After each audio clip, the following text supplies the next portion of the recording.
Mana Maryamxon bugun bog'cha opasini tabriklagani. Qayerga ketyapti? Bog'chaga.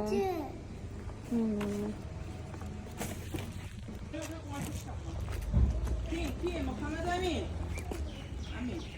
O'g'lim, ha? Ke. Qancha olamiz?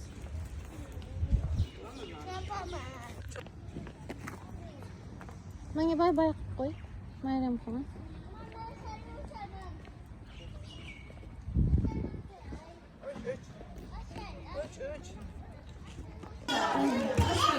Assalomu alaykum.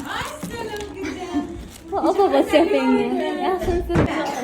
Katta qizlar bugun ayelda bezbog'laganni. Qizlar Maryamxon qoriya qiz bo'ladi. Maryamxon qo'yuvdik-da. Qoriya qizlar bo'lsa, katta qizlar, o'qimishli qizlar bo'lsa. qizlar. Isti almashtirmaydi, hajjoni rasmga tushamiz.